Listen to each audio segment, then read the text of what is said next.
Hello and welcome back to the Data Privacy Lawyer. It's Funmi, the principal attorney at the firm speaking. Today's review, we're going to be looking at some AI terms. So before I look at the AI terms, I just want to look at the solutions, what they're offering. So we've got the cookie banner, that's good. I'm going to decline all. Platform, let's look at... Okay, so here are some of the products they have. They have a participant CRM, the powerhouse for your research operations. They've got a study management, interviews, unmoderated test surveys, and focus groups. The reason I look at the products is I want to get an insight into what type of personal data might be processed. So it seems like they're doing some type of research, which I'm not sure what research operation constitutes.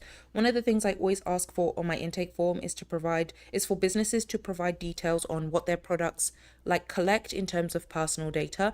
But definitely for study management, we can see they're doing interviews, right? I don't know if that is a interview that's face-to-face. If it is face-to-face, we're collecting voice recordings and non-biometric photos. And then focus groups, I don't know if these are being recorded, but at a minimum, we've got 2 personal data elements that we can identify just from looking at the products. Scheduling one-to-one. So they do also provide, the ability to schedule interviews. If we're doing interviews, we're probably collecting a name, email address, phone number maybe. So we've got a couple of personal data elements that we can identify through the products. Let's take a look at the AI terms of service. This was effective July 17, 2025.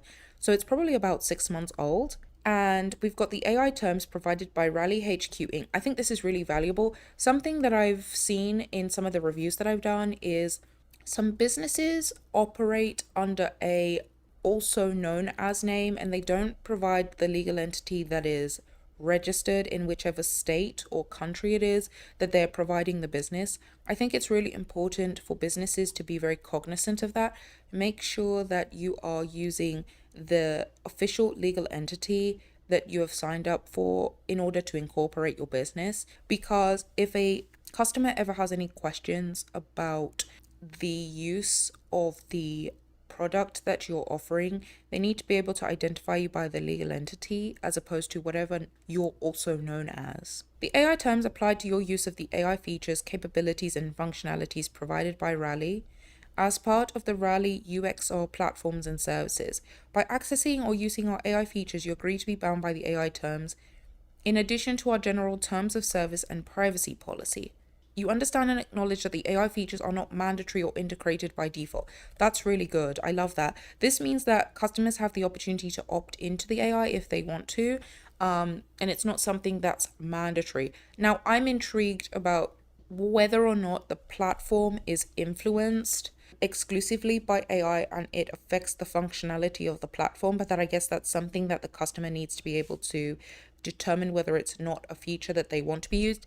And I like this as well because one of the recurring themes I'm seeing when I do these reviews online is sometimes the service provider is insinuating that if a customer signs up for the service, that they're also consenting to any input data to be used in order to train the AI that's offered by the service provider.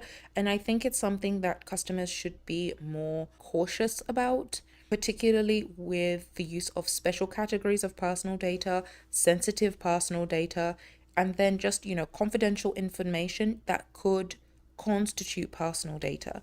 Because essentially you're giving up a lot of information to these service providers, and it could be used against you in the future if you're consenting to that type of usage. It's just definitely something that businesses should be cognizant of before signing up for different terms. The AI features include, but are not limited to, AI-powered analysis, insight generation, participant matching, automated transcription. Okay, so I've also identified additional personal data here. And other features, I'm interested in what participation matching constitutes. That would be something I would scrutinize, not just for the service provider if I was providing advice to them, and also for a customer who is deciding whether or not to engage with a particular service provider.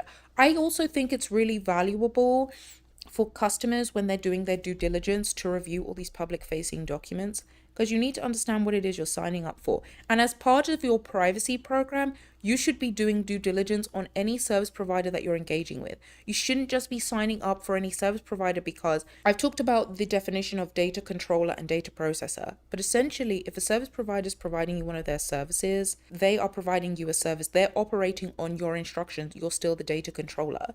So you need to be reviewing, particularly when you're signing up for any of these AI products or features, what exactly is it that we're signing up for? What is it that this service provider does with the personal data, right? And I just mentioned it caught my eye, but essentially I just saw confidential data, and I'd mentioned that a couple of minutes ago. Be very cautious about what terms you're signing up for, given that in 2026 I'm seeing a recurring theme of businesses asking customers to sign up for terms that are offered on the website. And what that means is you don't have the opportunity to redline an online document. Essentially, it's a take it or leave it situation. Now, some service providers like Rally may allow their customers to have a Word document where they're able to strike different provisions that they're not willing to abide by.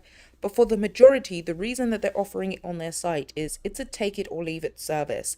And that's something you need to be cognizant of when you're doing your due diligence. Now, I don't want to spend too much on the AI features because my favorite word has arrived, privacy and data security. Your use of AI features is subject to our privacy policy. So when you as a customer are going to engage with a service provider, you need to look at everything that's applicable to you. Not only are you looking at these AI terms of service, you're also looking at the privacy policy. What is this business's privacy practices? And is it something that we are okay with? Is it something from a risk perspective that aligns with our values, our data protection obligations, and something that we can accept because we need this service, right? You have to think about this like this. Is this vendor the only vendor that provides these solutions? You need to be looking at different providers, different solutions, and doing due diligence based on what their privacy practices are, because essentially it will influence you and your business. Let's say, for example, service providers like, hey, we're going to use you guys' data to train our AI. You have to think about what's the risk there for my business? What does our business do? And is that okay with us? If it's not okay for you, then you need to find a different service provider. That type of insight is generally found within these terms and within these privacy policies, right? We do not use your inputs or outputs to train or improve our features. Now, is this something that your business is okay with? Is that okay for you? If you check out different reviews that I've done on this channel, some of these service providers do train and do improve their AI features using your inputs and outputs. So you need to be cognizant of that. Read through the terms of service. I think one of the things that's valuable about my channel is providing these insights and looking what different businesses are doing when it comes to AI. Because there's three ways of looking at this. One would be looking at it from the service provider's perspective. What are they offering? The second perspective is looking at this from a data controller perspective, the customer that is going to obtain the use of this platform.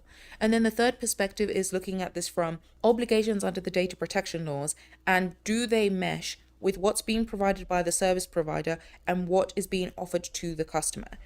Further, third-party AI or machine learning providers are contractually prohibited from using your data for their own model training without your consent. I'm interested in who is the machine learning provider. Is that not business? And this would be something that I would scrutinize as a privacy lawyer, because I'm interested in what the sentence mean. I'm not saying it's with one way or another, but what is a third-party AI and how does it relate to Rally? Let me just check if they have definitions. That would be really valuable. So we definitely know they operate in the United States.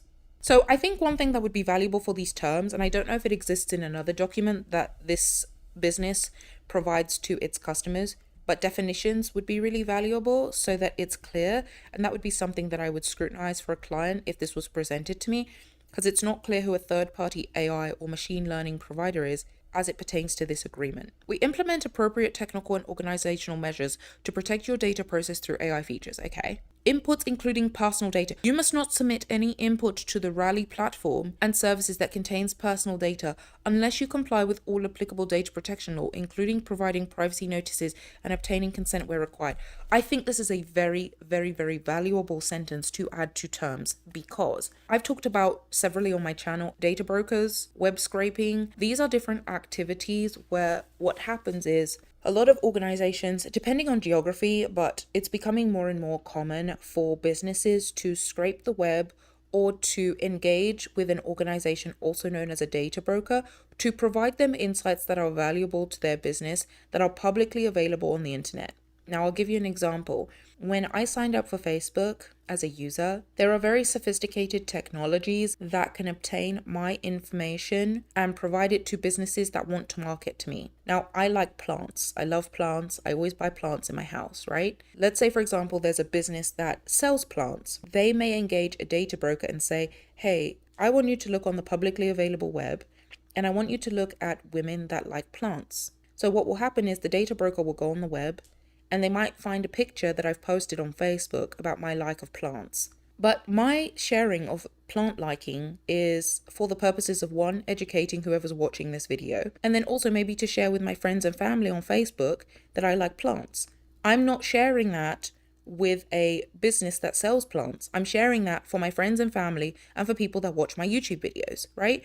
So this sentence is really important because this business, Rally, doesn't want to be complicit in processing personal data that has not been obtained in compliance with applicable data protection laws. And we know applicable data protection laws traditionally require businesses to obtain consent prior to processing personal data. If you're scraping the web and the data broker is providing you my information without my consent, I'm not consenting to a business knowing that I like plants. I provided my information to my friends and family that I like plants. The purpose of me sharing that information was because I wanted my family and friends to know that I like plants, not for businesses globally to be able to have that insight. So that's why I think this sentence is really important, and I hope that makes sense. But I don't want to spend too much time on that. I really hope you enjoyed this review. If you want me to do full reviews of terms, leave a comment below, subscribe to this channel, and I will see you in another review.